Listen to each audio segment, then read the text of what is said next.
Live కనిపిస్తుందా మాతాజీ? కనిపిస్తుంది Mataji. Okay, Hare Krishna. ధన్యవాదాలు. భక్తులందరికీ స్వాగతం. ఈరోజు మొట్టమొదటి రోజు ఇస్కాన్ మ్యాంగ్లూర్ వారి 18 రోజుల గీతా క్లాస్లో ఫస్ట్ చాప్టర్ ఈరోజు చూద్దాము. రోజుకి ఒక చాప్టర్ చొప్పున ఈ 18 డేస్ మనం ఈ కోర్స్ని ఫినిష్ చేద్దాము. ఈరోజు మొట్టమొదటి చాప్టరు అర్జున విషాద యోగం, ఈ ఫస్ట్ చాప్టరు.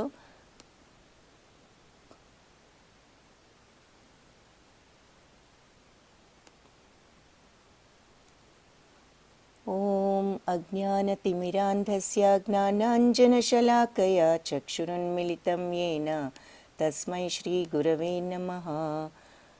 శ్రీచైతన్యమనోభీష్టం స్థాపితం యేన భూతలే స్వయం రూపః కదా మహ్యం దదాతి స్వపదాంతికం. నమో ఓం విష్ణుపాదాయ కృష్ణప్రేష్ఠాయ భూతలే శ్రీమతే భక్తివేదాంతస్వామినితి నామినే. నమస్తే సారస్వతీ దేవి గౌరవాణి ప్రచారిణే నిర్విశేషశూన్యవాది పాశ్చాత్యదేశధారిణే. हे कृष्णा करुणा सिंधो दीनबंधो जगत्पते गोपेश गोपिका कांता राधा कांता नमोस्तुते. तप्त कांचन गौरांगी राधे बृंदावनेश्वरी वृषभानुसुते देवी प्रणमामि हरिप्रिये. जय श्री कृष्ण चैतन्य प्रभु नित्यानंद श्री अद्वैत गदाधरा श्रीवासादि गौरभक्तवृंद. हरे कृष्णा कृष्ण कृष्ण हरे हरे, हरे राम राम राम हरे हरे. हरे कृष्ण. భక్తులందరికీ ముందు చెప్పినట్లుగా ఇది ఈరోజు అర్జున విషాద యోగము చూద్దాము. ఈ అధ్యాయానికి ఒక్కొక్క అధ్యాయానికి ఒక్కొక్క పేరు పెట్టారు, ఒక్కొక్క యోగము అని. సరే, ముందుగా యోగము అన్న మాట ఏమిటంటే, ఎన్నో రకాలుగా ఈ రోజుల్లో యోగా అనే మాట వింటున్నాము. కానీ మనం ఇక్కడ ముఖ్యంగా గుర్తుంచుకోవాల్సిన విషయం ఏమిటి అంటే, యోగా అంటే కనెక్షన్ విత్ గాడ్ అని చెప్పుకుంటాం. అంటే భగవంతుడిని ఎప్పుడైతే మనం అనుభూతి చెందగలుగుతాం, ఆ ఫీలింగ్, ఆ ఆత్మానుభూతి, ఆ సచ్చిత్తానంద అనే పదం మీరు వినే ఉంటారు. దానికి అర్థం ముందు ముందు చెప్తాను క్లియర్గా. బట్ ఇప్పటికీ మీరు సింపుల్గా తెలుసుకోవాల్సిన మాట ఏమిటి అంటే, యోగా అంటే కనెక్షన్ విత్ గాడ్. అది ఇంకా ముందు ముందు ఈ మాటకి అర్థం ఇంకా బాగా బోధపడుతుంది. సో ప్రస్తుతానికి అది గుర్తుంచుకోండి. ప్రతి అధ్యాయము ఒక్కొక్క యోగం అని పేరు. ఇది అర్జున విషాద యోగము అని పేరు. సో ముందుగా ఇది ఇస్కాన్ మ్యాంగ్లూర్ వారు నిర్వహించేటటువంటి కోర్స్ అని మీలో చాలామందికి తెలిసే ఉంటుంది. ఒకవేళ ఎవరికైనా తెలియకపోయినా జస్ట్ బ్రీఫ్గా ఈ విషయం మీకు క్లుప్తంగా చెప్తాను. ఇది రాధా గోవింద మందిరం ఇస్కాన్ మ్యాంగ్లూర్లో కర్ణాటక రాష్ట్రంలో ఉన్న సంస్థ ఈ కోర్సును నిర్వహిస్తోంది. మనందరికీ కూడా ఇలా ఉచితంగా, ఏమీ మనకి ఖర్చు లేకుండా చాలా సులభంగా ఇంటిలోనే ఎక్కడ ఉంటే అక్కడ కూర్చుని వినేటటువంటి సదవకాశాన్ని కలిగించిన సంస్థ ఇస్కాన్ మ్యాంగ్లూరు, కర్ణాటక రాష్ట్రంలో ఉన్నటువంటి రాధా గోవింద ఆలయం వాళ్ళు ఇది నిర్వహిస్తున్నారు. తరువాత ఈ ఇస్కాన్ సంస్థ అంటే ఏమిటి అంటే, international society for Krishna consciousness, అంటే అంతర్జాతీయ కృష్ణ చైతన్య సంఘము అని తెలుగులో మనం చెప్పుకోవచ్చు. అర్థము అంటే అంత ప్రపంచమంతా, అంతర్జాతీయ అంటే హోల్ వరల్డ్లో ఈ కృష్ణ చైతన్య సంస్థలు ఉన్నాయన్నమాట. ఇది ఈ సంస్థ యొక్క పేరు ఇస్కాన్ అని ఇంగ్లీష్లో. దాని ఎక్స్పాన్షన్ ఏమిటి అంటే international society for Krishna consciousness అని ఇస్కాన్కి ఫుల్ ఫామ్ అదనమాట, కంప్లీట్ ఫామ్. దీనిని స్థాపించిన వారు ఎవరు? ఫౌండర్ ఆచార్య అంటారంటే స్థాపించినటువంటి ఆచార్యులు, గురువు ఎవరు అంటే భక్తి వేదాంత, ఆయన పేరు ప్రభుపాద. సో ఆయనకు భక్తి వేదాంత స్వామి ప్రభుపాద అనే పేరు. ఆయన ఈ సంస్థను 1966 జూలైలో 1966 జూలైలో స్థాపించటం జరిగింది. సో ఆయన యొక్క గురువు గారి ఆదేశానుసారం ఆయన యొక్క ఆశయం ఏమిటి అంటే భగవంతుడి గురించి పాశ్చాత్య దేశాల వాళ్ళకు కూడా తెలియచేయాలి అనేటటువంటి ఒక దృక్పథంతో, ఒక సేవా దృక్పథంతో ఆయన గురువుగారు ఈ పనిని ఈ ప్రభుపాదల వరకు పురమాయించటం, ఆయన పనిని దిగ్విజయంగా నిర్వహించటం జరిగింది. సో 66లో ఆయన పాశ్చాత్య దేశంలో ఈ భగవంతుడి గురించి అందరికీ తెలియజేయాలని అమెరికా వచ్చి ఆయన ఇక్కడ ఈ సంస్థను స్థాపించటం అమెరికాలో జరిగింది జూలైలో. అయితే ప్రభుపాదల వారు బ్రీఫ్గా వారి యొక్క చరిత్ర ఏమిటి అంటే, చిన్నప్పటి నుంచే ఆయన వైష్ణవ కుటుంబంలో పుట్టడం, ఆయన చిన్నతనంలోనే ఈ రకంగా ఈ జగన్నాథ యాత్ర, రథయాత్ర వాటిలో పాల్గొంటూ పూజలలో పునస్కారాలలో ఆయన చిన్నతనం నుంచే నిమగ్నమై ఉండటం జరిగింది. తర్వాత ఆయన గురువు గారిని కలుసుకున్న తర్వాత ఆ గురువు గారి ఆదేశానుసారం ఆ గురువు గారికి తెలుసు ఏ రకమైన శిష్యుడు నా యొక్క ఆశయాన్ని, ఈ పనిని నిర్వర్తించగలడు అని. సో ఆయన ప్రభుపాదలను ఏరుకుని ఈ పనిని ఆయనకు అప్పగించారు. ఆయన తరువాత దాంతో ఆయన అమెరికా వచ్చి అక్కడ ఎంతో కష్టపడి ఆయన ఈ సంస్థను స్థాపించి అందరికీ కూడా ఈ ప్రచారం చేసి ఈనాడు దిగ్విజయంగా ప్రపంచమంతటా కూడా ఈ ఇస్కాన్ సంస్థలు పాశ్చాత్య దేశాల్లో కూడా ఎన్నో చోట్ల ఇస్కాన్ సంస్థలు అంటే శ్రీకృష్ణ రాధా గోవింద మందిరాలు స్థాపించటం జరిగింది. తర్వాత ఆయన ఎన్నో పుస్తకాలు కూడా రాయడం, వాటన్నిటిని ప్రచురించటం, అందరికీ అందించటం జరిగింది. ఇవన్నీ కూడా ఇక్కడ మీరు బ్రీఫ్గా ఇందులో చూస్తున్నారు. అయితే ఈయన మన ప్రభుపాద ఫౌండర్ ఆచార్య, అంటే స్థాపించినటువంటి మొట్టమొదటి ఆచార్యులు ఇస్కాన్ సంస్థను. తర్వాత ఇక్కడున్నది జయపతాక స్వామి, ప్రస్తుతం ఆయన ఈ సంస్థకు అధిపతిగా ఉన్నారు. ఆ తర్వాత ఇక్కడ చూసేది మూడవ చిత్రం నామనిష్ఠ దాస్ ప్రభుజీ. ఆయన ఈ ఇస్కాన్ మ్యాంగ్లూర్కి నిర్వాహకులు, ప్రెసిడెంట్. ఆయన ఈ ఆన్లైన్ కోర్సెస్ అన్నిటినీ కూడా అందరికీ అందించటం మొదలుపెట్టింది మన ఇస్కాన్ మ్యాంగ్లూరు నామనిష్ఠ దాస్ ప్రభుజీ. ఆ తర్వాత శ్రీ వాసాంగన్ దాస్ ప్రభుజీ, ఈయన మన ప్రభుజీ మన తెలుగు కన్నడ విభాగాలన్నిటిని చూసుకుంటూ టెంపుల్ మేనేజర్గా ఉంటారు. ప్రభుజీ మేనేజర్గా అన్నీ కూడా నిర్వాహకులు కర్ణాటకలో ఉన్న మ్యాంగ్లూర్ రాధా గోవింద టెంపుల్కి. సో మీరు ఓరియంటేషన్లో శ్రీ వాసాంగన్ దాస్ ప్రభుజీని, నామనిష్ఠ దాస్ ప్రభుజీని చూసే ఉండొచ్చు. తర్వాత ఇప్పుడు భగవద్గీత గురించి చూస్తే, వ్యాసుడు రచించినటువంటి మహాభారత ఇతిహాసంలో ఇది ఒక ఉపాఖ్యానము అని చెప్తున్నారు. మహాభారతం మీలో అందరికీ తెలిసే ఉంటుంది. క్లుప్తంగా దాని స్టోరీ ఏమిటి అంటే అందరికీ తెలిసే ఉంటుంది. కౌరవ పాండవుల యొక్క అంటే ముఖ్యమైన విషయం ఏమిటి అంటే, కౌరవులు పాండవులు వాళ్ళు అన్నదమ్ముల పిల్లలు. వాళ్ళు కౌరవుల యొక్క అధర్మ మార్గముల వలన పాండవులకు రాజ్యం ఇవ్వకపోవటం వలన వాళ్ళ యుద్ధానికి దారి తీసింది. ఈ యుద్ధం ప్రారంభమయ్యే సమయంలో రెండు పక్షాలు కూడా అక్కడ యుద్ధరంగంలో, కురుక్షేత్ర యుద్ధరంగంలో రెండు పక్షాలు అక్కడ ఉన్న తరువాత యుద్ధ ప్రారంభ సమయంలో అర్జునుడికి వచ్చినటువంటి మీమాంస, సందేహం అనుకోండి, ఇలా ఏమని తీరా యుద్ధం చేయటం మొదలుపెట్టేసరికి మరి నా యొక్క కజిన్స్ అంటే అన్నదమ్ములే అవుతారు కదా, అన్నదమ్ముల పిల్లలు.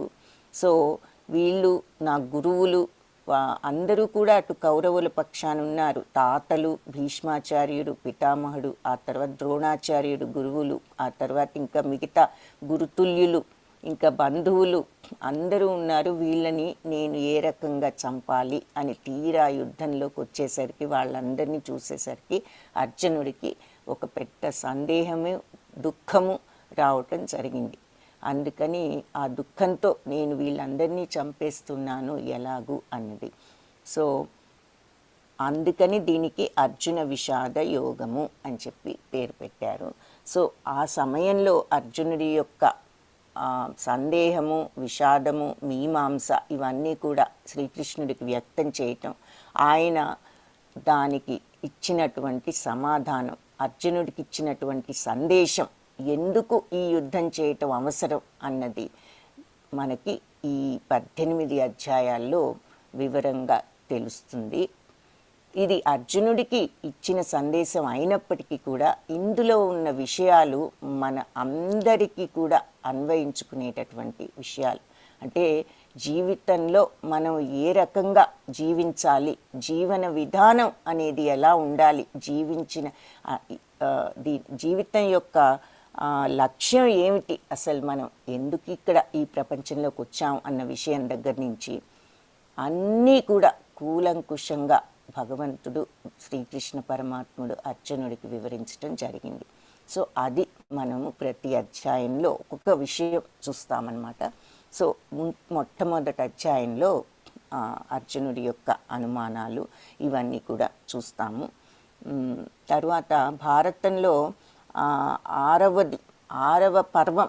సో మొత్తం 18 పర్వాలు ఉన్నాయి మహాభారతంలో, మీ అందరికీ తెలిసే ఉంటుంది. 18 పర్వాలు ఏమిటి అంటే, మొదటి 2 సరే నన్నయ్య గారు రాశారు, ఆ తర్వాత ఆది పర్వం, సభాపర్వం అని, ఆ తర్వాత అరణ్య పర్వం దగ్గరికి వచ్చేసరికి మధ్యలో ఆయన ఆపేయటం జరిగింది.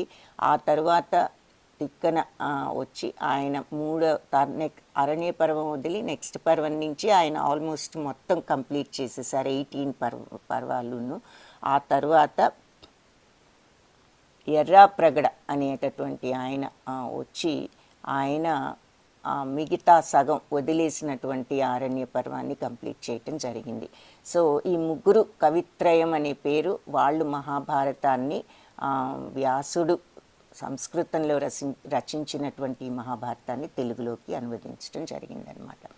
అయితే మహాభారతంలో ఈ 18 పర్వాల్లో 6వ పర్వం, దానిని భీష్మ పర్వం అంటారు. అందులో 25వ అధ్యాయం నుంచి 42వ అధ్యాయం వరకు 18 అధ్యాయాలు, 18 అధ్యాయాలు కూడా భగవద్గీత.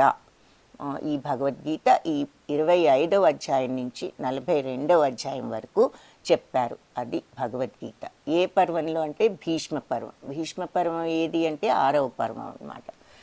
తర్వాత భగవద్గీత వేద జ్ఞాన సారము మరియు ముఖ్యమైన ఉపనిషత్తులలో ఒకటి. అంటే ఉపనిషత్తు కాకపోయినా కూడా అది ఉపనిషత్తులతో సమానం కాబట్టి గీతోపనిషత్ అని కూడా ఒక పేరు.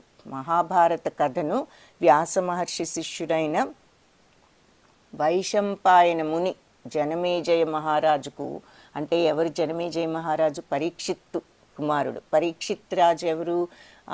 పరీక్షిత్ మహారాజు అభిమన్యుడి కుమారుడు. అభిమన్యుడు ఎవరు అంటే అర్జునుడి కుమారుడు. సో అది అంటే అర్జునుడి యొక్క మునిమనమడు అనమాట ఈ జనమేజయ మహారాజు. ఆయనకు వ్యాస మహర్షి శిష్యుడైనటువంటి వైశంపాయన ముని ఈ మహాభారత కథను ఆయనకు వినిపించారు. సో ఈ మహాభారతం మళ్ళీ ఒకసారి ఇందాక చెప్పుకున్నాం. యుద్ధ ప్రారంభంలో అర్జునుడి కోరిక మీద శ్రీకృష్ణుడు అర్జునుడు అడుగుతాడు, కృష్ణ రథాన్ని మన 2 సైన్యాల మధ్యలోకి తీసుకువెళ్ళి నిలబెట్టు అని. అయితే మీ అందరికీ తెలిసే ఉంటుంది అర్జునుడి యొక్క రథసారథి ఎవరు అంటే సాక్షాత్తు భగవంతుడైనటువంటి శ్రీకృష్ణ పరమాత్ముడే అర్జునుడి యొక్క రథసారథి అన్నమాట. సో అందుకనే అర్జునుడికి ఆయనకి పార్థసారథి అని శ్రీకృష్ణుడికి బిరుదు రావటానికి కూడా కారణం అది. పార్థ అంటే అర్జునుడి యొక్క సారథి కాబట్టి పార్థసారథి. సో అర్జునుడు అడుగుతాడు, శ్రీకృష్ణ ఈ రథాన్ని ఆ రోజు ఫస్ట్ డే వస్తారు అందరూ యుద్ధానికి, 2 సైన్యాలు రెడీగా ఉన్నాయి, రథాన్ని మధ్యలోకి తీసుకువెళ్ళమంటే అప్పుడు తీసుకువెళ్ళి ఆయన ఎప్పుడైతే రథాన్ని మధ్యలో పెట్టారో అక్కడ అందరినీ పరీక్షించి చూడగానే వీళ్ళందరూ కనిపించారు. బంధువులు, గురువులు, స్నేహితులు. రాజ్యం కోసం వాళ్ళని చంపటం నిష్ప్రయోజనం అని ఆయనకు అనిపించింది అర్జునుడికి. అప్పుడు శ్రీకృష్ణుడితో నా కర్తవ్యం ఏమిటి కృష్ణ, వీళ్ళందరినీ నేను ఎలా చంపగలను అని అడిగితే అప్పుడు అర్జునుడు శ్రీకృష్ణ భగవానుడికి అర్జునుడికి మధ్య జరిగినటువంటి సంభాషణ, కాన్వర్సేషన్, అది భగవద్గీత. సో ధృతరాష్ట్రుడు అతని యొక్క కార్యదర్శి అనుకోండి, ఆయన యొక్క ముఖ్య పక్కన ఉండి ధృతరాష్ట్రుడికి అన్నీ చూసేటటువంటి ఆయన ఎవరు అంటే సంజయుడు అని ఉన్నారు. ఆయనకు కూడా వ్యాస మహర్షి యొక్క ఆశీర్వాదం ఉన్నది. అందుకని ఆయన అన్నీ కూడా యుద్ధరంగంలో లేకపోయినప్పటికీ కూడా ధృతరాష్ట్రుడు ఎవరు అంటే కౌరవుల యొక్క తండ్రి, ఆయన మహారాజు. అయితే ఆయనకు అంధుడు, చూపు లేకపోవటం వలన ఆయన కుమారుడు అందరిలోకి పెద్దవాడైనటువంటి దుర్యోధనుడు రాజుగా కార్యక్రమాలని నిర్వహిస్తూ ఉన్నాడు. సో ఈ ధృతరాష్ట్రుడు ఆయన రాజు, ఆయన లోపల ఆయన యొక్క భవనంలోనే ఉండి ఆయన ఈ యుద్ధ విషయాలన్నీ కూడా ఏం జరుగుతుందో ఈ సంజయుడు ద్వారా కనుక్కుంటూ ఉన్నారనమాట. సంజయుడికి వ్యాస మహర్షి యొక్క ఆశీర్వాదంతో ఆయన అక్కడ లేకపోయినప్పటికీ యుద్ధం అంతా కూడా ఆయనకు జరిగే విషయాలన్నీ కళ్ళకు కట్టినట్టు కనిపిస్తూ ఉంటాయి. కాబట్టి ఆయన విషయాలన్నీ కూడా ధృతరాష్ట్రుడికి వివరిస్తూ ఉన్నారు. సో ముందుగా ధృతరాష్ట్రుడు తర్వాత సంజయుడు మధ్య జరిగిన సంభాషణ భగవద్గీతకు మొట్టమొదటి శ్లోకం దాంతో ప్రారంభమవుతుంది. మొత్తం ఈ భగవద్గీతలో చూసాం కదా, 25వ చాప్టర్ నుంచి 42nd చాప్టర్, 18 చాప్టర్స్ భగవద్గీత. ఒక్కొక్క అధ్యాయంకి ఒక్కొక్క యోగం అని.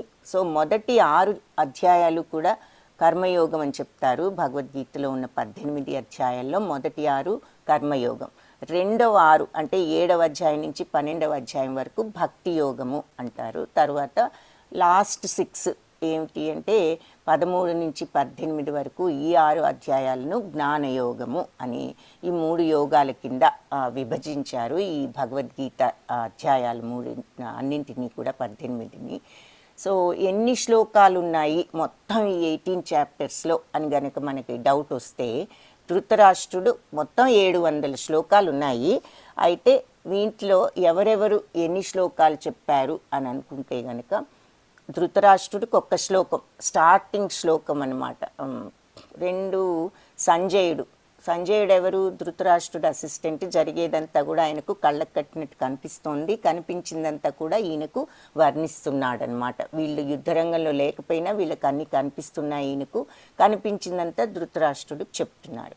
ఆయనకు 41 శ్లోకాస్ ఉన్నాయి ఇందులో సంజయుడికి.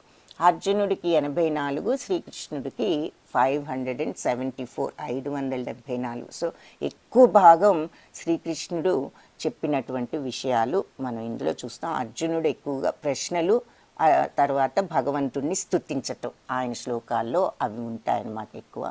సంజయుడు కూడా వర్ణించటం జరిగినది, కొన్ని భగవంతుడి స్తుతులు సంజయుడు కూడా ఉన్నాయి. ధృతరాష్ట్రుడికి 1. సో ఇక్కడ మనకు గీతా మహత్యం అనేది ఒకటి కూడా ఉంది. అంటే ఇది గీత యొక్క మహత్యం ఏమిటి అన్నది మనం దీంట్లో చూస్తాము. ఇందులో ఉన్న శ్లోకాల్లో ఈ 6వ శ్లోకంలో ఏం చెప్తున్నారు?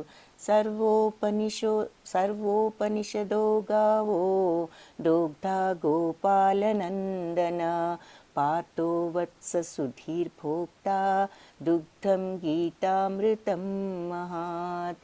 అంటే అన్ని ఉపనిషత్తులకు సారం ఈ భగవద్గీత. అంటే గోవు, భగవద్గీతే ఒక గోవు అయితే ఈ గోపాలుడు ఎవరు అంటే శ్రీకృష్ణ భగవానుడు. ఆ గోవు నుండి క్షీరం, పాలు తీసేటటువంటి ఆయన. అంటే ఈ ఉపనిషత్తులకు సారమైన భగవద్గీత సారమంతా కూడా తీసి మనకు అందించినటువంటిది ఎవరు అంటే భగవంతుడు శ్రీకృష్ణ భగవానుడు. అర్జునుడు ఎలాంటి వాడు అంటున్నారు? ఈ దూడలాగా అర్జునుడు ఈ గోవు దగ్గర నుంచి ఈ విషయాలను నేర్చుకున్నాడు. మిగతా పండితులు కానీ భక్తులు కానీ ఈ భగవద్గీత క్షీరాన్ని పానం చేసేవారు అని చెప్పి చెప్తున్నారు. సో భగవద్గీత ఒక గోవు అనుకుంటే మనకు ఆ క్షీరాన్ని అందించే గోపాలుడు శ్రీకృష్ణ భగవానుడు. ఆ క్షీరాన్ని క్రోలేటటువంటి వాళ్ళు ఎవరు అంటే అర్జునుడు, తర్వాత శుద్ధ భక్తులు, పండితులు అని చెప్పి ఈ శ్లోకానికి అర్థం. ఈ శ్లోకం గీతా మహత్యం మళ్ళీ మనం తర్వాత ఒకసారి చూద్దాము. బట్ ప్రస్తుతం ఈ ఒక్క శ్లోకం ఇక్కడ 2 శ్లోకాలు చూద్దాం. ఏకం శాస్త్రం దేవకీ పుత్ర గీతం, ఏకో దేవో దేవకీ పుత్ర ఏవ, ఏకో మంత్రస్తస్య నామాని యాని, కర్మాప్యేకం తస్య దేవస్య సేవ. అంటే మనకు కావలసిన పవిత్ర గ్రంథం ఎవరికైనా సరే ఏమిటి అంటే ఒక్కటే మనకు అవసరమైన గ్రంథం. నిజంగా ఇంకా మనం ఏమీ చదవక్కర్లా.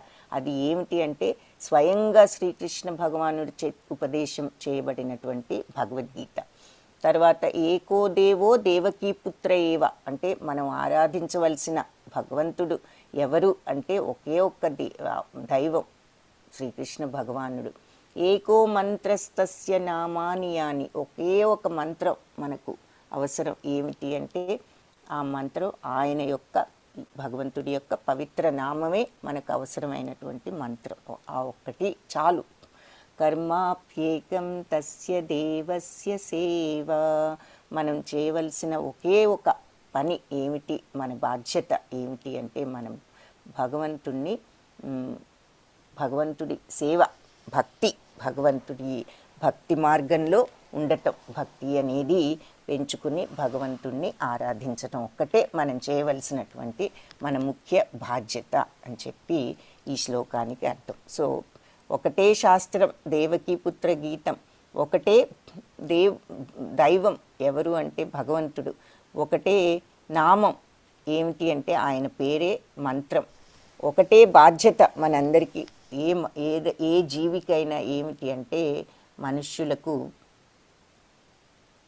అల్టిమేట్ రెస్పాన్సిబిలిటీ, మన యొక్క ఫైనల్ రెస్పాన్సిబిలిటీ మనిషిగా వచ్చిన తర్వాత మనం చేయవలసింది ఆ భక్తి అనేటటువంటి మార్గంలో ఉండటానికి ప్రయత్నించడం. సో అర్జున విషాద యోగము ఏమిటన్నది చూద్దాము. మొట్టమొదట ధృతరాష్ట్ర ఉవాచతో ప్రారంభమవుతుంది. ధర్మక్షేత్రే కురుక్షేత్రే సమవేతాయుయుత్సవః మామకా పాండవాశ్చైవ కిమకుర్వత సంజయ. సో ధృతరాష్ట్రుడు పలికారు ఏమని, సంజయ ధర్మక్షేత్రం అయిన కురుక్షేత్రంలో నా పుత్రులు మరియు పాండుపుత్రులు యుద్ధానికి సమావేశమయ్యారు కదా, ఏం చేస్తున్నారు? ఆయన అందుడు కాబట్టి ఆయనకు విషయాలు కనిపించవు. అయినప్పటికీ కూడా అసలు ఆ యుద్ధ రంగంలో కూడా వీళ్ళు లేరు, వీళ్ళలో ఇక్కడే ఉన్నారు వాళ్ళ భవనంలో. కాబట్టి సంజయుడికి మాత్రం అన్నీ కనిపిస్తాయి. కాబట్టి ఆయన సంజయుడిని ఈ రకంగా అడిగారు. ధర్మక్షేత్రమైనటువంటి కురుక్షేత్రంలో సమవేత యుయుత్సవ, ఎంతో ఉత్సుకతతో అందరూ కూడా సమావేశమయ్యారు. మామక ఎవరు? మామక పాండవాశ్చైవ అంటే నా వాళ్ళు, మామక అంటే నా వాళ్ళు, పాండవులు, శ్చైవ కూడా, ఇద్దరూ కూడా కిమకుర్వత సంజయ, ఏం చేస్తున్నారు సంజయ అని చెప్పి అడిగాడనమాట. సో ఈ అడగటానికి అర్థం ఏమిటి అంటే యుద్ధరంగంకి వచ్చిన తర్వాత యుద్ధం చేయకి ఇంకేం చేస్తారు? అక్కడ అదేమీ ఆడుకునేటటువంటి క్రీడారంగం కాదు, అది యుద్ధరంగం. అక్కడికి వచ్చారు అంటే యుద్ధం చేయడానికే వస్తారు. అయినప్పటికీ ఏం చేస్తున్నారు అనే ప్రశ్న అడగటంలో అర్థం ఏమిటి అంటే ఆయన ఉన్నటువంటి ఒక ఆందోళన, నా వాళ్ళు పాండవులు అంటూ ఆయన ఒక ప్రశ్న అడిగాడు. దాని నుంచి మనకేమర్థమవుతుంది? ఆయన యొక్క పక్షపాత బుద్ధి. మరి స్వంత తమ్ముడి పిల్లలైనప్పటికీ ఆయన కొడుకులకు చెప్పి కనీసం ఒక్క చిన్న ఊరైనా ఇవ్వమని పాండవులు చివరికి అడుగుతారు. మొత్తం రాజ్యంలో సగం కూడా అక్కర్లేదు, ఒక్కొక్క ఊరు మా 5గురికి ఒక్కొక్క ఊరు 5 ఊర్లు ఇస్తే చాలు అన్నా కూడా దుర్యోధనుడు నిరాకరించటం, ఆ ధృతరాష్ట్రుడు కుమారులకు చెప్పలేకపోవటం, దాని వలన ఇంతవరకు ఈ యుద్ధం వరకు రావాల్సి వచ్చింది. ఇప్పుడు ఆయన ఆందోళనతో నా వాళ్ళు పాండవులు అని అంటున్నాడు, కానీ ఆయనకు తమ్ముడు పిల్లలు అనేటటువంటి అభిమానం ఇందులో కనిపించట్లేదు.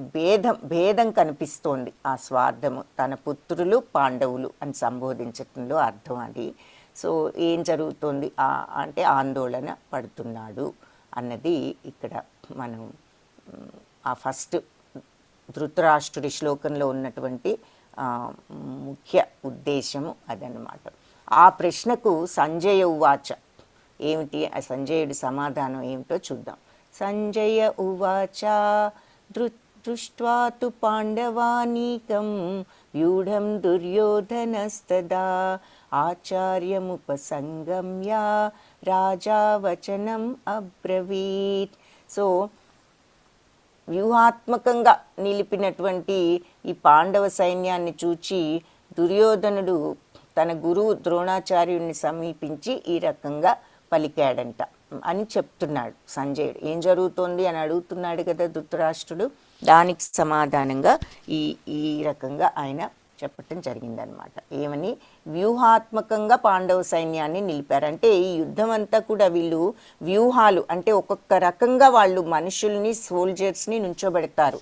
అంటే ఏ రకంగా ముందు కొంతమంది, తర్వాత ఇంకా వేరే గ్రూప్ వాళ్ళు, ఆ తర్వాత దానికి హెడ్, ఆ గ్రూప్ హెడ్ అయినటువంటి వాళ్ళు, అలా రకరకాల ప్లాన్స్ ఉంటాయన్నమాట వాళ్ళకు. సో దానిని వ్యూహాలు అని అంటారు. సో అలా వ్యూహాత్మకంగా నిలిపి ఉన్న ఈ పాండవ సైన్యాన్ని చూచి ఈ దుర్యోధనుడు ఆయన వాళ్ళ గురువు ద్రోణాచార్యులు ఆయన దగ్గరికి వెళ్ళి ఈ రకంగా అన్నాడట. ఏమన్నాడు,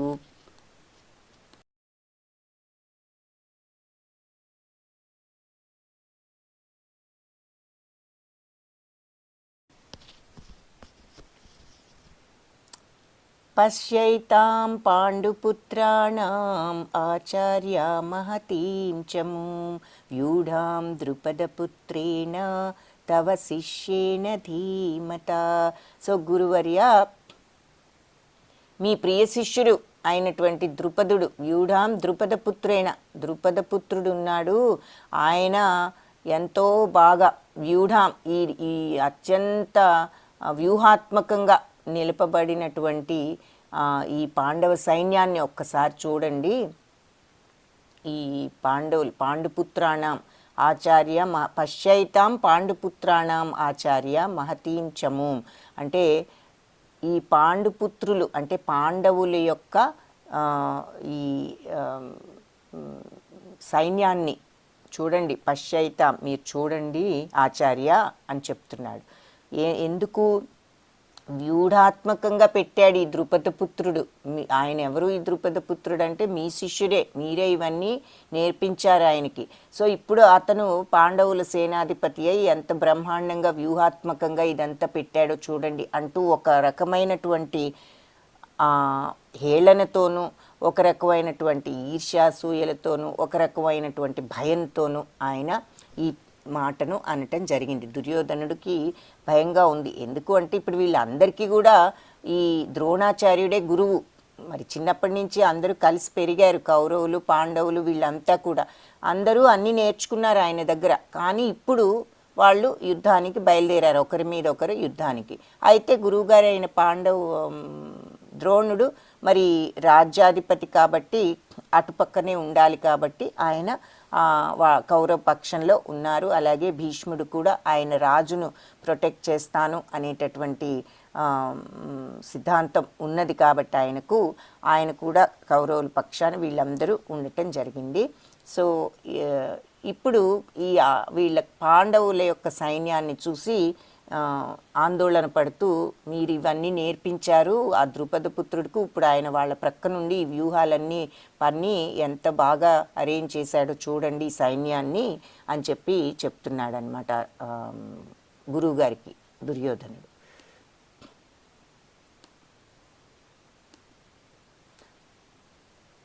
ఇంకా ఏమంటున్నాడు దుర్యోధనుడు, ఇంకేమన్నాడు, ఈ పాండవుల సైన్యంలో ధైర్య సాహసవంతులు, అస్త్ర విద్యా నిపుణులు, శౌర్యంలో భీమార్జునులు, ఇదిగో ఈ చిత్రంలో చూస్తున్నారు. ద్రోణాచార్యుడు అక్కడ ఉన్నటువంటి గురువు గారి దగ్గరికి వచ్చి దుర్యోధనుడు కోపంగా చెప్పటం, ఇవన్నీ కూడా మీరు వాళ్ళకి నేర్పించారు, ఇప్పుడు చూడండి అని చెప్పి, ఇంకా ఏమంటున్నాడు, వాళ్ళల్లో మంచి సాహసవంతులు ఉన్నారు, అస్త్ర విద్యా నిపుణులు ఉన్నారు, శౌర్యంలో భీమార్జునులతో సమానమైన వాళ్ళు కూడా ఉన్నారు వాళ్ళ సైన్యంలో. అదే కాకుండా ఇంకా సాత్యకి, విరాటుడు, ద్రుపదుడు, దృష్టకేతు, చేకితానుడు, కాశీరాజు, పురుజిత్తు, కుంతిభోజుడు, శైభ్యుడు, యుధామన్యుడు, ఉత్తమౌజుడు, అభిమన్యుడు, ఉప పాండవులు, వీళ్ళంతా కూడా ఉన్నారు. వీళ్ళందరూ కూడా మహారథులే, అందరూ కూడా చాలా గొప్ప వీరులే అని చెప్తున్నాడంటే ఆయనకు ఉన్నటువంటి ఆందోళన అక్కడ వ్యక్తం అవుతుంది, భయం, వీళ్ళందరూ ఉన్నారు వాళ్ళ వైపు అని. అంతలోనే మళ్ళీ వేరేది కూడా, అంటే మన వైపు కూడా ఉన్నారు అని మళ్ళీ ఇంకొక మాట అంటున్నాడు. అస్మాకం తు విశిష్టాయేతాన్ని బోధా ద్విజోత్తమ నాయక మమ సైన్యస్య సంజ్ఞార్థం తాన్ బ్రవీమితే. సో ద్విజోత్తమ అంటే బ్రాహ్మణోత్తమ, ఇంకా మన సైన్యంలో కూడా ఉన్నారు నాయకులు, సుప్రసిద్ధులు అయిన వాళ్ళు, వాళ్ళ గురించి కూడా మీకు చెప్తాను అని చెప్తున్నాడు. అంటే తనకు తనే చెప్పుకుంటున్నాడు అనమాట. ముందు భయపడుతున్నాడు, అమ్మో వాళ్ళల్లో చాలా సాహసవంతులు, వీళ్ళంతా గొప్ప గొప్ప వాళ్ళు ఉన్నారు అని. మళ్ళీ వెంటనే మన వైపు కూడా చాలా గొప్ప నాయకులు, సుప్రసిద్ధులు ఉన్నారు, వాళ్ళ సంగతి కూడా చూద్దాము. మీరున్నారు, భీష్మ పితామహుడు, కర్ణుడు, కృపాచార్యుడు, అశ్వత్థామ, వికర్ణుడు, సోమదత్తుడి పుత్రుడైన భూరిశ్రవుడు వంటి ఎప్పటికీ యుద్ధంలో విజయం సాధించే వాళ్ళంతా ఉన్నారు. నా కొరకు ప్రాణాలు అర్పించటానికి సిద్ధపడిన శూరులు కూడా, అంటే శూరులు అంటే వీరులు, ఇంకా పలువురు చాలామంది ఉన్నారు. వాళ్ళు వివిధ అస్త్రశస్త్రాలతో అంటే బాణాలతో కూడి మరియు యుద్ధ విద్యలయందు కూడా వాళ్ళు నిపుణులు. అయితే మన సైనిక బలం అపరిమితం, మనకి చాలా ఉంది, అపరిమితం అంటే లిమిట్లెస్ అన్నమాట. అంత సైన్యం ఉన్నది మనకు.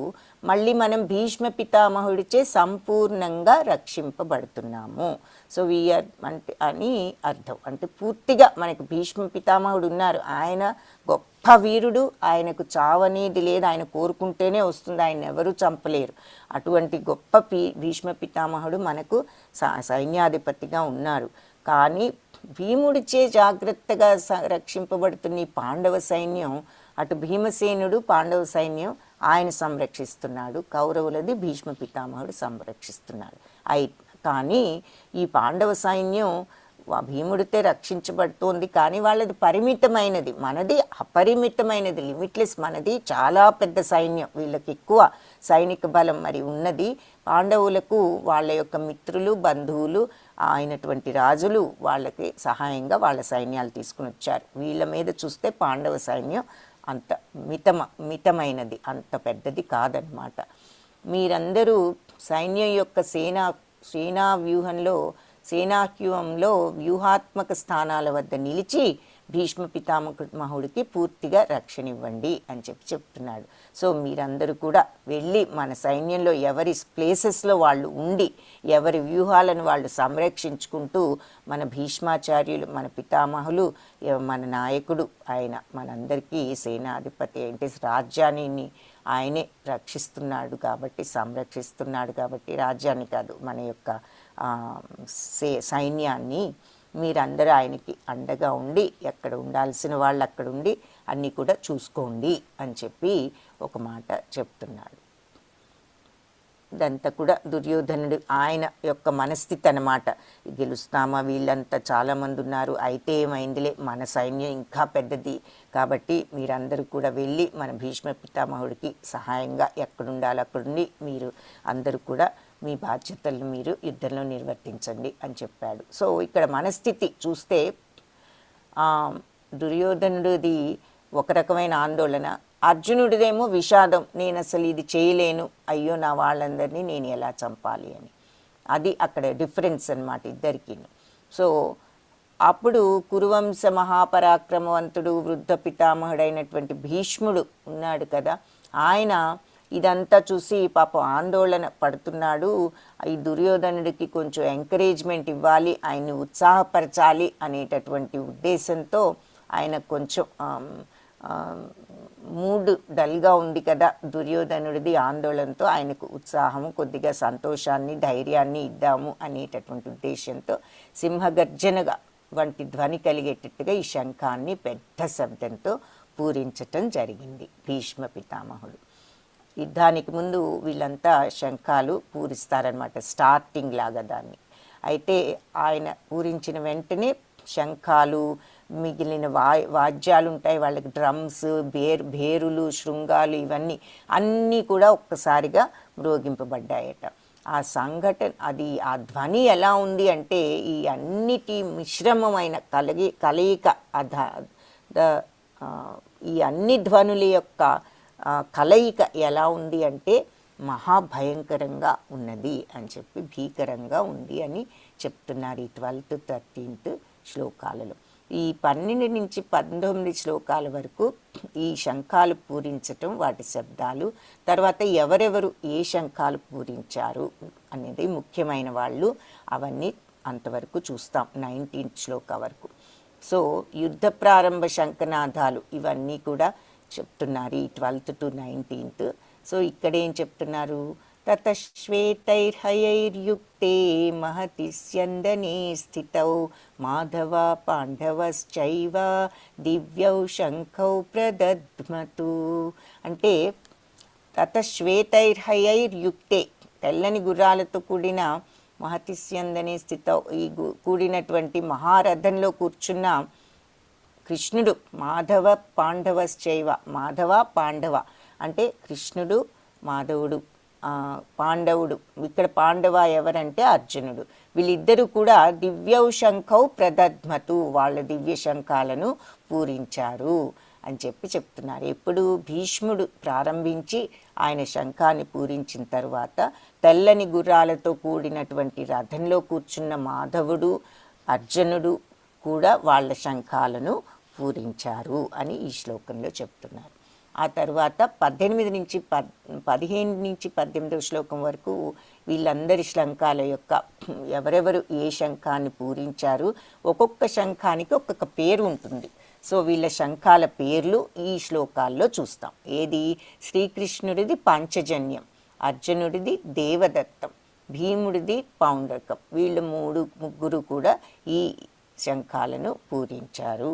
సో శ్రీకృష్ణుడు పాంచజన్యాన్ని, అర్జునుడు దేవదత్తాన్ని, భీముడిది పౌండ్రకం. ఆ తర్వాత మిగిలిన వాళ్ళవి ఏమిటి అంటే ధర్మరాజు అనంత విజయం, నకుల సహదేవులు, సుఘోష, మణిపుష్పక వాళ్ళ యొక్క శంఖాల పేరు. ఆ తర్వాత కాశీరాజు, శిఖండి, దృష్టద్యుమ్నుడు, విరాటుడు, సాత్యకి, ద్రుపదుడు, ఉప పాండవులు, అభిమన్యుడు, వీళ్ళంతా కూడా వాళ్ళ శంఖాలను అన్ని వైపులా పూరించారు అని చెప్తున్నారు అన్నమాట. సో ముఖ్యంగా గుర్తుంచుకోవాల్సిన పేర్లు, శ్రీకృష్ణుడి యొక్క శంఖం పాంచజన్యం, అర్జునుడి యొక్క శంఖం దేవదత్తం. సో ఈ యుద్ధ ప్రారంభ శంఖానాదాలు అన్నీ కూడా మనకు 19వ శ్లోకంలో మళ్ళీ ఇక్కడ చూస్తున్నాము. సఘోషోధార్తరాష్ట్రాణం హృదయాని వ్యదారయత్ నభశ్చ పృథివీం చైవ తుములోభ్యనునాదయన్.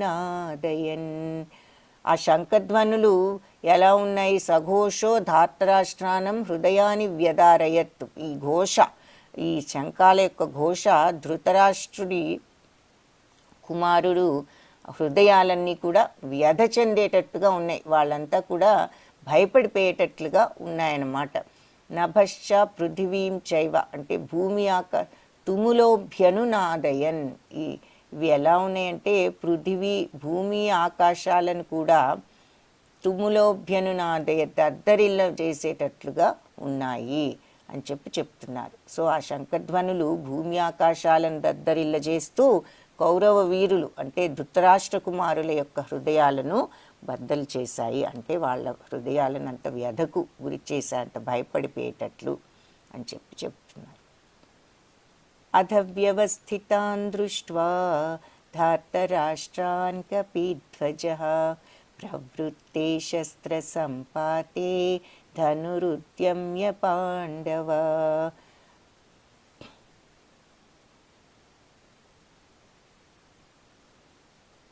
ఋషికేశం తదా వాక్యం ఇదమాహామహీపతే. అప్పుడు పాండుసుతుడైనటువంటి అర్జునుడు జెండాపై హనుమంతుడి కపిధ్వజ జెండాపై అర్జునుడు యొక్క హనుమంతుడి యొక్క గుర్తు ఉన్నది. జెండాపై కపిరాజు అంటూ ఉంటాం. అలాగే దాని అర్థం ఏమిటి అంటే వీళ్ళ రథంపై ఒక జెండా ఉంటుంది, ఈ చిత్రంలో చూస్తున్నారు. ఆ జెండా మీద హనుమంతుడి బొమ్మ ఉంటుందన్నమాట. అది గాంధీవం ఎత్తిపెట్టి యుద్ధ సన్నుద్ధులై ఉన్న దుర్యోధనాదులను చూసి శ్రీకృష్ణుడితో ఇలా అన్నాడట అర్జునుడు. ఏది?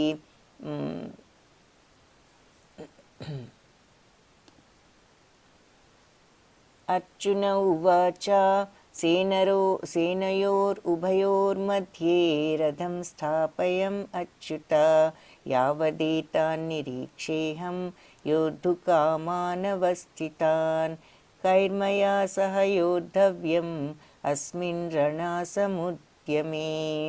సో అచ్యుత అంటే శ్రీకృష్ణుని, అచ్యుత అంటే చ్యుతుడు కానివాడు అంటే నాశనం లేనివాడు అని అర్థం.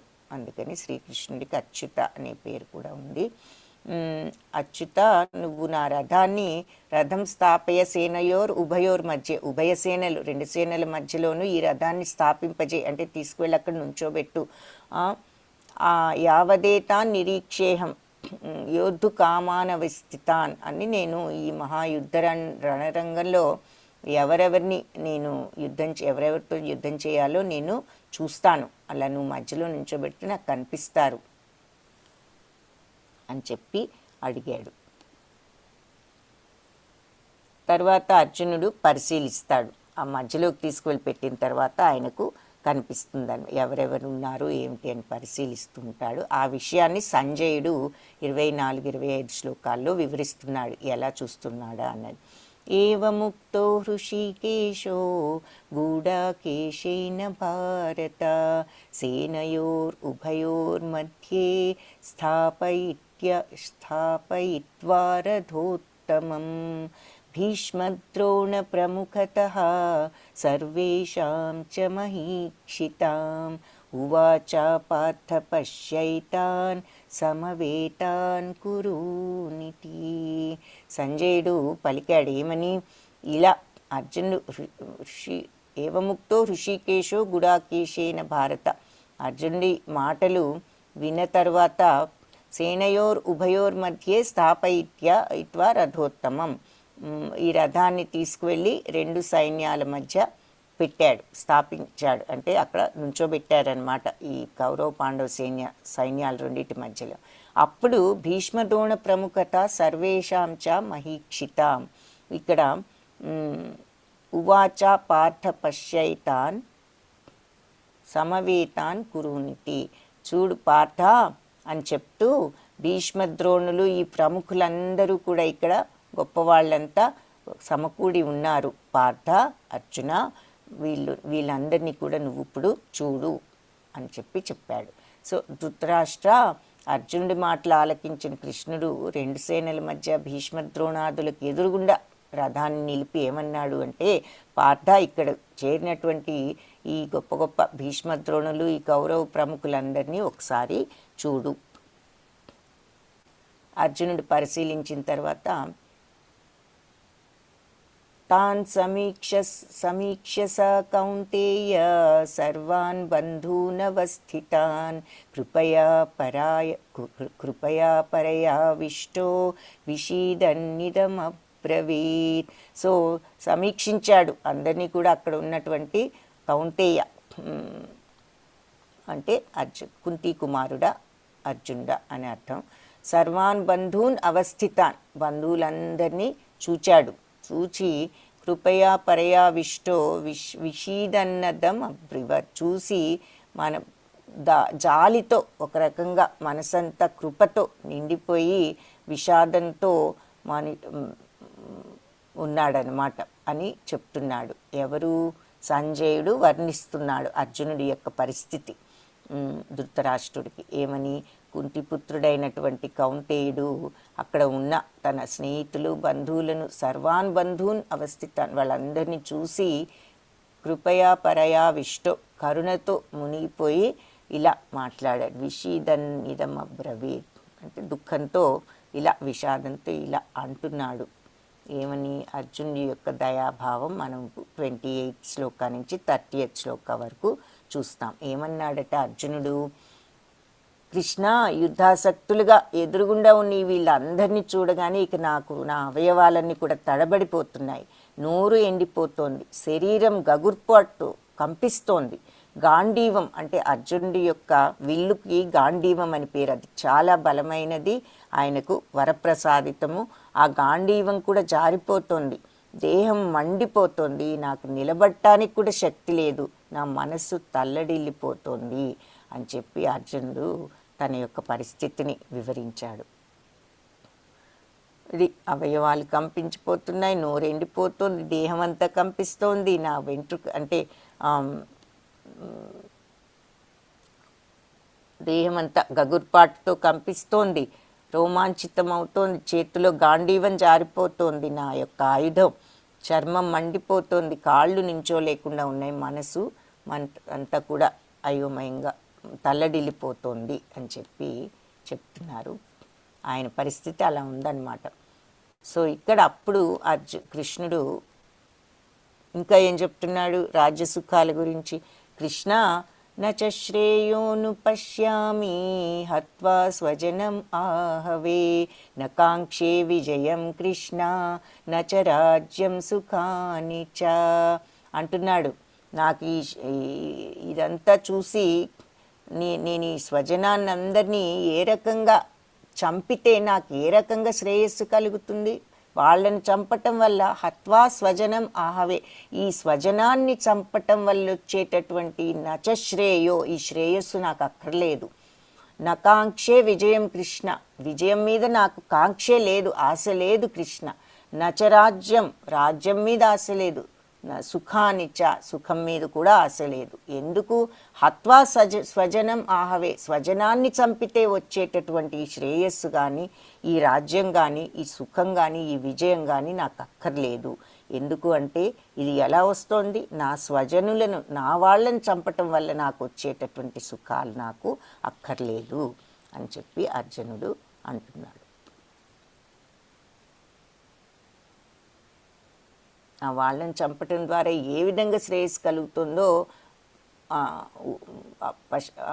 అనుపశ్యాం, నేను నేను చూడలేకపోతున్నాను. అదేమి సుఖం? నా వాళ్ళని చంపితే వచ్చే సుఖం ఏంటో నాకు అర్థం కావటం లేదు. కాబట్టి తర్వాత నాకు విజయం కానీ, రాజ్యం కానీ, సుఖాలు కానీ నాకు అక్కర్లేదు. పాపమేవాశ్రయేదస్మాన్ హత్వైతాన్ ఆతతాయిన తస్మాన్నార్హా వయం హంతుం ధార్తరాష్ట్రాన్ స్వబాంధవాన్ స్వజనం హి కథం హత్వా సుఖినః స్యామ మాధవ. సో ఇలాంటి దుర్మార్గులను చంపితే మాకు పాపమే కలుగుతుంది. పాపమే వాశ్రయేదస్మాన్ హత్వైతాన్ ఆతతాయిన ఏమొస్తుంది? వీళ్ళందరినీ చంపితే నాకు పాపమే వస్తుంది. తస్మాన్ నార్హావయం హంతున్ ధార్తరాష్ట్రాన్ స్వబాంధవాన్. కాబట్టి ఈ ధార్తరాష్ట్రుడు అంటే ధృతరాష్ట్రపుత్రులను, ఈ బంధువులను, స్వబాంధవాన్ నా సొంత బంధువులను చంపటం, నార్హావయం హతం చేయటం మంచిది కాదు. కాబట్టి స్వజనం హి కథం హత్వా సుఖినః స్యామ మాధవ, స్వజనులను మనం హత్వా అంటే చంపటం వల్ల మనకు వచ్చే సుఖం ఏమిటి మాధవ అని చెప్పి అడుగుతున్నాడు అనమాట. ఇటువంటి దుర్మార్గులు అంటే కౌరవులు, దుర్యోధనుడు దుర్మార్గుడే. మరి అక్రమ మార్గాల్లో వాళ్ళని పెట్టి రాజ్యం లాక్కుని ఇప్పుడు వాళ్ళకి ఏది ఇవ్వనంటున్నాడు. అలాంటి దుర్మార్గులను చంపితే కూడా మాకు పాపమే వస్తుంది. ధృతరాష్ట్రపుత్రులు మరి మా బంధువులను చంపటం ఎలా చంపుతాం? స్వజనులను మాధవ వీళ్ళని చంపటం వల్ల మాకు ఏమి లాభము? మేము ఎలా సుఖంగా ఉండగలము? తాను చెప్పి తర్వాత ఇంకేమంటున్నాడు, రాజ్యకాంక్ష పరులు ఈ కౌరవులు వంశనాశనం మిత్రద్రోహం వల్ల కలిగే పాతకాన్ని వాళ్ళు తెలుసుకోలేకపోతున్నారు. ఈ యుద్ధం వల్ల ఒకళ్ళనొకళ్ళని చంపుకుంటే బంధువులను స్నేహితులను దానివల్ల వచ్చే వంశనాశనం మిత్రద్రోహం ఈ పాపం వాళ్ళు అర్థం చేసుకోలేకపోతున్నారు వాళ్ళ దుర్మార్గంతో. కానీ వంశక్షయం వల్ల వచ్చే దోషం బాగా తెలిసిన మనమైనా ఆ పాపం నుంచి ఎందుకు తప్పుకోకూడదు? మనకు తెలుసు కదా, యుద్ధం జరిగితే అందరూ ఈ బంధువులందరూ పోతే వంశనాశనాలు జరుగుతాయి, ఈ పాపం అది కూడా అన్నది మనకు తెలుసు. తెలిసినప్పుడు మనం ఎందుకో, వాళ్ళు ఎలాగూ ఆగరు, వాళ్ళు అవన్నీ ఆలోచించటం లేదు, మనమైనా ఈ పాపాన్ని తెలుసుకుని ఆగిపోవచ్చు కదా. కులక్షయే ప్రణశ్యంతి కులధర్మా సనాతన ధర్మే నష్టే కులం కృత్స్నం అధర్మోభిభవత్యుత. అచ్యుత, వంశ వంశ వంశనాశనంతో కులధర్మ సనాతన కులక్షయే ప్రణశ్యంతి అంటే వంశనాశనంతో ఈ కులధర్మాలన్నీ, సనాతన కులధర్మాలు ఎప్పటి నుంచో మనకు వచ్చే కులధర్మాలన్నీ కూడా నశిస్తాయి. ధర్మే నష్టం కులం కృత్స్నం, ధర్మం నశిస్తుంది, కులధర్మాలు అన్నీ కూడా నశించిపోతాయి. అధర్మోభి భవత్యుత, అధర్మం అన్ని చోట్ల కూడా స్టార్ట్ అవుతుంది. కాబట్టి వంశనాశనం అయితే ఇదివరకు ఎప్పటి నుంచో వచ్చే ఈ సనాతన కులధర్మాలన్నీ కూడా నశిస్తాయి. ఆ తర్వాత ఈ కులధర్మాలు నశిస్తే ఏమవుతుంది? వంశం అంతా కూడా అధర్మం అలుముకుంటుంది అని చెప్పి ఇంకొక రీజన్ చెప్తున్నాడు అనమాట. ఒకటి, ఇందాకేం చెప్పాడు, ఫస్ట్ నేను నా వాళ్ళందరినీ చంపలేను, కరుణ అంటే జాలి, దాంతో చంపలేను. ఆ తర్వాత పాపం, నాకు పాపమే వస్తుంది, పాపభీతి. సో ముందు నాకు రాజ్య సుఖాలు అక్కర్లేదు అని ఒక రకమైన జాలి, కరుణా హృదయంతో ఇది నేను చేయలేను. ఆ తర్వాత పాపభీతి, పాపం వస్తుంది, అదొక కారణం. మూడవది ఏంటి, కులక్షయ అంటే వంశనాశనం జరుగుతుంది, కుటుంబ సంప్రదాయాలన్నీ కూడా పోతాయి. ఈ వంశనాశనంతో కులధర్మాలు పోతాయి, కులధర్మం పోతే వంశమంతా అధర్మం అలుముకుంటుంది, అదొక కారణం. ఇంకొకటి యదిమ అనిశ్చయం అనమాట. యదిమామ ప్రతీకార అశస్త్రం శస్త్రపాణయ ధార్తరాష్ట్రారణి హన్యూ స్తన్మే క్షేమతరం భవేత్. సో నిరాయుధుడు, ప్రతీకారం చేయని వాడును అయిన నన్ను ఆయుధాలు ధరించిన ధార్తరాష్ట్రులు అంటే ధృతరాష్ట్ర కుమారులు యుద్ధభూమిలో ఒకవేళ నన్ను వధించారే అనుకో, అది నాకు మంచిదే అవుతుంది. నేను గనక నా ఆయుధాలను నేను పట్టుకోకుండా నేను వదిలేస్తాను. వాళ్ళు నన్ను చంపితే పర్వాలేదు, చంపితే చంపనివ్వు, అది నేను కంట్రోల్ చేయలేను, వాళ్ళని నేను ఆపలేను. కానీ నేను మాత్రం ఇలా వెళ్ళి వాళ్ళందరినీ నేను చంపలేను. అది యదిమామ ప్రతీకార మశస్త్రం శస్త్రపాణయ, నేను ఈ ప్రతీకారం చేయని వాడను, శస్త్రాలన్నీ కూడా వదిలేస్తాను, నిరాయుధుడిని అవుతాను. ఈ ధృతరాష్ట్ర కుమారులందరూ గనక నన్ను హన్యుస్తన్మే, నన్ను గనక చంపితే క్షేమతరం భవే, మంచిదే నాకు, చంపితే చంపనివ్వు అంటున్నాడు. ఇదంతా అది అర్జునుడి యొక్క అనిశ్చయ స్థితి, ఏం చెయ్యాలి నేను అని తెలియనటువంటి అనిశ్చయ స్థితిలో ఉన్నాడు. సో ఒకటి, నాకు ఆ జాలి ఒక రీజన్, చేయలేను. ఒకటి, ఈ రాజ్యసుఖాలు నాకు అక్కర్లేదు అని చెప్పాడు. 3 అంటే వీళ్ళందరినీ చంపటం వల్ల సుఖం లేదు అంటున్నాడు, ఒక కారణం. 3 ఏమిటి, పాపం అంటున్నాడు. 4 ఏమిటి, వంశ నాశనం జరుగుతుంది, అందుకని కూడా మనం చేయకూడదు అంటున్నాడు. తర్వాత 5వది అనిశ్చయ పరిస్థితి. ఈ రీజన్స్ అన్నిటి వల్ల డెసిషన్ తీసుకోలేకుండా ఉన్నాడు, ఏం చేయాలో తోచటం లేదు. ఈ 5 విషయాలు కారణాల వలన అతను నేను యుద్ధం చేయలేను అని చెప్పేసి అర్జునుడు చెప్తున్నాడు అన్నమాట. సో సంజయ ఉవాచ, ఈ విషయం సంజయుడు వర్ణిస్తున్నాడు. ఏవముక్త్వార్జున సంఖ్యే రథోపస్థ ఉపావిశత్ విసృజ్య సశరం చాపం శోక సంవిఘ్నమానసః. సో సంజయుడు ఏమని చెప్తున్నాడు, ఏవముక్త్వార్జున సంఖ్యే రథోపస్థ ఉపావిశత్. ఈ రకంగా మాట్లాడే అర్జునుడు తన యొక్క రథంలో కూర్చుండిపోయాడు.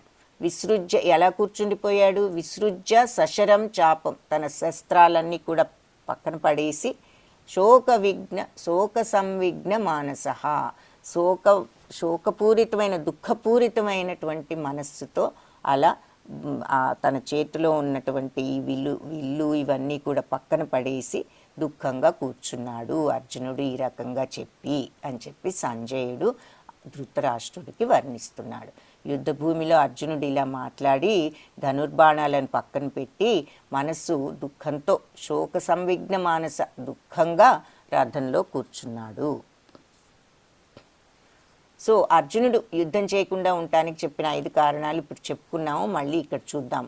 ఏమిటి అంటే, అందరినీ పరిశీలించిన తర్వాత బంధుమిత్రులను అందరినూ అక్కడ యుద్ధంలో అర్జునుడికి వెంటనే ఒక కరుణా సముద్రుడు అయిపోయాడు. భయం, దయ వచ్చింది. వీళ్ళందరినీ ఇప్పుడు నేను చంపేస్తే ఎలాగు అన్న బాధ కలిగింది కరుణతో.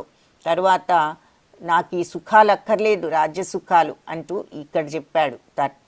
30వ శ్లోకంలో ఆయన యొక్క జాలి, చంపితే ఎలాగు అన్నది. 35వ శ్లోకంలో రాజ్యభోగాలు అవసరం లేదని చెప్పాడు. ఆ తర్వాత ఏం చెప్పాడు, పాపభీతి, చంపితే పాపం వస్తుంది. ఆ తర్వాత ఏం చెప్పాడు, వంశనాశనం జరుగుతుంది అని చెప్పి చివరికి నెక్స్ట్ చాప్టర్లో మనం చూస్తాం. ఆయన వీటన్నిటి వల్ల నేను నిశ్చయించుకోలేని స్థితిలో ఉన్నాను అని చెప్పేసి అక్కడ చెప్తాడనమాట. ఈ 5 కారణాల చేత ఆయన యుద్ధం చేయకుండా ఉండటానికి అర్జునుడు చెప్పిన 5 కారణాలు ఏమిటంటే ఇది ఒక ముఖ్యమైన పాయింట్ మీరు గుర్తుంచుకోవాల్సిందనమాట. సో ఆయన కరుణ జాలి భావంతో చేయలేనంటున్నాడు. ఈ రాజ్యసుఖాలు నాకు అక్కర్లేదు అంటున్నాడు. రాజ్యసుఖం కోసం ఇంత పని చేయాలా, అందరినీ చంపాలా, రాజ్యం లేకపోతే ఏం పోయింది, వీళ్ళందరినీ చంపితే వచ్చే రాజ్యం ఎందుకు, నాకు అక్కర్లేదు అంటున్నాడు. పాపం, ఇది ఎంత పాపం, ఆ పాప పని నేను చేయలేను అని అదొక కారణం చెప్తున్నాడు. ఇదంతా జరిగితే అందరూ పోతే వంశం అంతా నాశనం అయిపోతుంది, ఆ పని కూడా నేను చేయలేను అని చెప్తున్నాడు. ఈ 4 కారణాల వల్ల ఏం చేయాలో నాకు తోచటం లేదు అనే అయోమయ స్థితిలో ఉన్నాను అని చెప్పి నెక్స్ట్ చాప్టర్లో ఆ విషయం కూడా చెప్తాడనమాట. సో ఈ 5 రీజన్స్ వల్ల అర్జునుడు యుద్ధం చేయలేని స్థితికి వచ్చాడు. ఈ గీతా పాఠంలో మనం నేర్చుకున్నది ఏమిటి అంటే, ఎటువంటి సందేహాలు కలిగినా మనకి అర్జునుడికి ఇప్పుడు ఈ సందేహాలన్నీ వచ్చాయి, ఎలా చెయ్యాలి, ఏం చెయ్యాలని. అప్పుడు ఏం చేశాడు, తన యొక్క గురువు అయినటువంటి శ్రీకృష్ణ భగవానుడు స్నేహితుడు, గురువు, దైవము అన్నీ కూడా అర్జునుడికి. సో ఆయనను గురువుగా సమస్తం నమ్మి ఆయనకు పూర్తిగా ఆయన శరణాగతుడై ఆయనను ఈ ప్రశ్న అడిగి, నెక్స్ట్ చాప్టర్లో చూస్తారు అర్జున, కృష్ణ ఇది నా పరిస్థితి, నాకేం చేయాలో తోచటం లేదు, నీ శిష్యుడిని నేను, నువ్వు నాకేం చేయాలో చెప్పు అని అడుగుతాడు నెక్స్ట్ చాప్టర్లో. కాబట్టి అక్కడ ముఖ్యమైన పాయింట్ ఏమిటంటే, మనకి ఎలాంటి సందేహం కలిగిన ఈ జీవితంలో మన యొక్క ఒక ప్రామాణికమైన గురువును మనం చూసుకుని మనము ఆ గురువును, భగవద్గీతను ఆశ్రయిస్తే మనకు ఈ సందేహాలు తీరుతాయి. ఏ రకంగా మనం ఈ ప్రాబ్లం సాల్వ్ చేసుకోవచ్చు అనేది అర్థమవుతుంది. భగవద్గీతలో అన్ని సందేహాలు తీర్చుకునేటటువంటి సొల్యూషన్స్ ఉన్నాయి అని చెప్తారు. అయితే మనకు ఒక గురువు కూడా అవసరము. సో ఈ లైఫ్లో మనకి ఏ ప్రాబ్లం వచ్చినా గురువును, గీతను మనము ఆశ్రయించవచ్చు. ఇది ఈరోజు మనం చూసినటువంటి అర్జున విషాదయోగ చాప్టరు. సో ఇంతటితో మన మొదటి అధ్యాయాన్ని సమాప్తం చేశాము. ఇది వైష్ణవ ప్రణామము. దీంతో ఎప్పుడు కూడా చాప్టర్ ఎండ్ చేయొచ్చు. వాంఛాకల్పతరుభ్యశ్చ కృపా సింధుభ్య ఏవ చ పతితానాం పావనేభ్యో వైష్ణవేభ్యో నమో నమః.